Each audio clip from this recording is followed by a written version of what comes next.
ആർദ്ര ഇവിടെ ഇരിപ്പുണ്ട്. അല്ലാതെ ബ്ലോക്ക് പഞ്ചായത്തിലേക്ക് ഒരു സ്ഥാനാർത്ഥിയുണ്ട്, എലിസബത്ത്.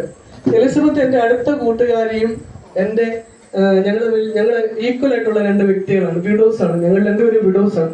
അപ്പൊ ഞങ്ങൾ തമ്മിൽ കുറെ അധികം കാര്യങ്ങൾ ഷെയർ ചെയ്യുകയും പരസ്പരം സ്നേഹിക്കുകയും ചെയ്ത രണ്ട് വ്യക്തികളായിരുന്നു. എൻ്റെ കാറിൽ വരികയും ഞാൻ മുക്കൂട്ടറിൽ എത്തിക്കുകയും ഒക്കെ ചെയ്യുന്ന ആളായിരുന്നു. എനിക്ക് ഭയങ്കര എലിസബത്ത് സ്ഥാനാർത്ഥിയാണെന്ന് പറഞ്ഞപ്പോൾ ഞാൻ ആശംസ അറിയിച്ചൊരു വ്യക്തിയാണ്. എൻ്റെ എതിർ സ്ഥാനാർത്ഥിക്ക് ഞാൻ എൻ്റെ പ്രിയ കൂട്ടുകാരിക്ക്, നിങ്ങളൊക്കെ കണ്ടു കാണും, എൻ്റെ പ്രിയ കൂട്ടുകാരിക്ക് ആശംസകൾ, വിജയാശംസകൾ എഴുതിയില്ല. ഞാൻ മത്സരിക്കാൻ ഒരു സാധ്യതയുണ്ട് എന്നറിഞ്ഞുകൊണ്ട് അത് എഴുതിയില്ല, ആശംസകൾ അറിയിച്ചു. എൻ്റെ പ്രിയ കൂട്ടുകാരിക്ക് ഇപ്പോഴും എല്ലാ ആശംസകളും.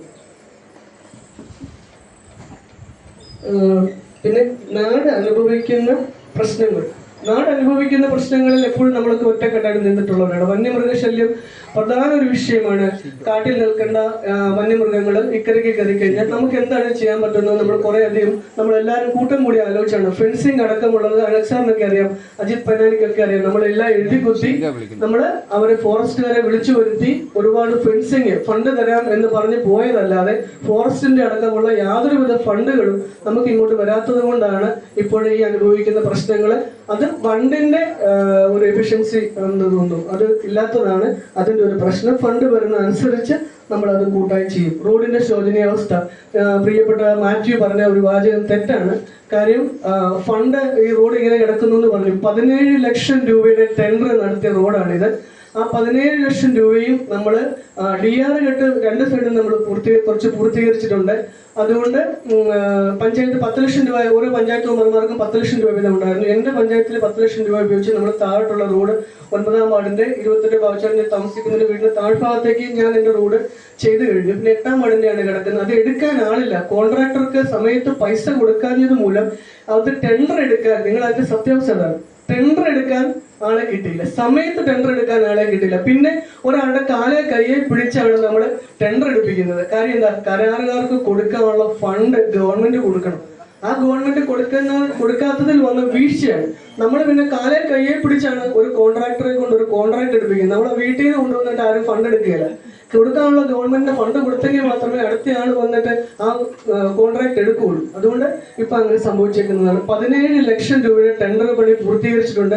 4 ലക്ഷം രൂപ വീണ്ടും നമ്മൾ അത് അറ്റാച്ച് ചെയ്ത് വെച്ചിട്ടുണ്ട്. അത് ടെൻഡർ എടുത്തിട്ടില്ല. അത് ഇലക്ഷൻ കഴിഞ്ഞ ഉടനെ തന്നെ അതും ആരെ കൊണ്ടെങ്കിലും എടുപ്പിക്കുന്നതായിരിക്കും. പിന്നെന്താണ്? പമ്പാ നദിയിൽ മണൽ നിറഞ്ഞ അവസ്ഥ. പമ്പാ നദിയിൽ മണൽ നിറഞ്ഞ അവസ്ഥയെപ്പറ്റി നാരായണമൂഴി പഞ്ചായത്തും വെച്ചിച്ചുറ പഞ്ചായത്തും ഏകകണ്ഠമായി നമ്മൾ ആലോചിക്കുകയും ആ മണൽ വാരി ഏതെങ്കിലും ഒരു സ്ഥലത്ത് നമ്മൾക്ക് ഡംപ് ചെയ്യാം എന്ന് വിചാരിച്ചപ്പോൾ ആ ഡംപ് ചെയ്യാനുള്ള കളക്ടറുടെ അനുമതിയാണ് വേണ്ടത്. ആ ഡംപ് ചെയ്യാനുള്ള സ്ഥല പരിമിതി നമുക്ക് ലഭിച്ചില്ല. പഞ്ചായത്ത് അതിനെപ്പറ്റി നമ്മൾ ഒരുപാട് ആലോചിച്ചാണ്. അത്രയും മണ്ണ് വാരി ഡംപ് ചെയ്ത് അത് കൊട്ടേഷൻ കൊടുത്ത് വേണം നമ്മൾ ഇവിടെ നിന്ന് അത് മാറ്റം ചെയ്യാൻ വേണ്ടിയിട്ട്. അതിന് സാധിക്കാത്തത് കൊണ്ടാണ് ആ മണൽ അവിടെ കിടക്കുന്നത്. അതിനുള്ള സ്ഥലം കണ്ടുപിടിച്ചു ഗവൺമെന്റിന്, അതായത് കളക്ടർക്ക് കൊടുത്താൽ അത് പ്രിയപ്പെട്ട TK ജെയിംസ് ഒരുപാട് അതിന്റെ പുറകെ നടന്നതാണ്. രണ്ടുപേരുടെയും നാരായണമൂഴി പഞ്ചായത്തിന്റെയും വെച്ചിച്ചുറ പഞ്ചായത്തിന്റെയും കൂടി ആലോചിച്ച് അത് ചെയ്യാം എന്ന് വിചാരിച്ചതാണ്. പക്ഷെ സ്ഥല പരിമിതി മൂലം കിട്ടിയിട്ടില്ല. അതിന്റെ തുടർ നടപടികൾ ബാക്കി 2 പഞ്ചായത്തും കൂടി ആലോചിച്ചാണ് അത് ചെയ്യാൻ വേണ്ടി ഇരിക്കുന്നത്. പിന്നെ പ്ലാസ്റ്റിക് മാലിന്യം നീക്കം ചെയ്യുന്ന പ്രവൃത്തി. പ്ലാസ്റ്റിക് മാലിന്യം നീക്കം ചെയ്യാൻ വേണ്ടിയിട്ടാണ് ഹരിതകർമ്മസേനയെ നിയോഗിച്ചിട്ടുള്ളത്. അത് നിങ്ങൾക്കൊരു തെറ്റിദ്ധാരണയുണ്ട്. പഞ്ചായത്ത് നിയോഗിച്ചതല്ല ഹരിതകർമ്മസേനയെ. ഗവൺമെന്റിന്റെ ഒരു പ്രോജക്റ്റാണ് ഹരിതകർമ്മസേന വേണം എന്നുള്ളത്. ഗവൺമെന്റിന്റെ പദ്ധതിയാണ്. ആ പദ്ധതി ഇംപ്ലിമെന്റ് ചെയ്യുവാൻ വേണ്ടിയാണ് പഞ്ചായത്തുള്ളത്. അത് ഇംപ്ലിമെന്റ് ചെയ്തേ പറ്റുള്ളൂ. ഗവൺമെന്റ് നമുക്ക് തരുന്ന മാനദണ്ഡങ്ങൾ, ആ മാനദണ്ഡങ്ങൾ അതുപോലെ തന്നെ പഞ്ചായത്ത് ഏറ്റെടുക്കണമെന്നുള്ളതുണ്ട്. അത് ചെയ്യാതിരിക്കാൻ പറ്റുകയില്ല. അതുകൊണ്ട് ആ പദ്ധതികൾ അതുപോലെ തന്നെ നമ്മൾ നടപ്പിലാക്കും. ഹരിതകർമ്മസേന ഉപയോഗിച്ചു. പല വീടുകളും ചെല്ലുമ്പോൾ ചോദിക്കാറുണ്ട്, പ്ലാസ്റ്റിക് ഞങ്ങൾ തരുന്നില്ല, പിന്നെ എന്തായാലും ഞങ്ങൾ 50 രൂപ കൊടുക്കണമെന്നൊരു ചോദ്യമുണ്ട്. പക്ഷെ അത് ഗവൺമെന്റിന്റെ മാനദണ്ഡത്തിലുള്ളതാണ്.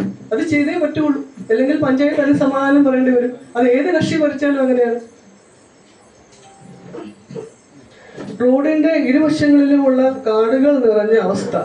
ഞാനൊരു പഞ്ചായത്ത് പ്രസിഡന്റ് ആയാൽ, സത്യം പറയുമ്പോൾ ഞാൻ പഞ്ചായത്ത് പ്രസിഡന്റ് ആകത്തില്ല, അത് വേറെ കാര്യം ആയാൽ, നമ്മൾ പഞ്ചായത്തിന്റെ ഇരുവശത്തുമുള്ള റോഡിന്റെ ഇരുവശത്തുമുള്ള വീട്ടുകാരെ അവര് കുറച്ചൊക്കെ ഒരു മര്യാദയോടുകൂടി പെരുമാറിയാൽ ആ കാടുകൾ നമ്മുടെ വീടിന്റെ ഭാഗം മാത്രം, മതിലിനകഭാഗം നമ്മളെല്ലാം വൃത്തിയാക്കും. പക്ഷെ മതിലിനപ്പുറത്ത് നിൽക്കുന്നത് പഞ്ചായത്ത് വേണേ ചെയ്യട്ടെ എന്നുള്ളൊരു ധാരണയുണ്ട്. അതുകൂടെ ഒന്ന് ആ കൂട്ടത്തിൽ ഒന്ന് 2 വിഷം വെച്ചൊന്ന് കട്ട് ചെയ്ത് പോയാൽ അത് ഭാഗം വൃത്തിയായിട്ട് എടുക്കും. പിന്നെ ഉള്ളതെന്ന് വെച്ചാൽ നമുക്ക് തുള്ളർ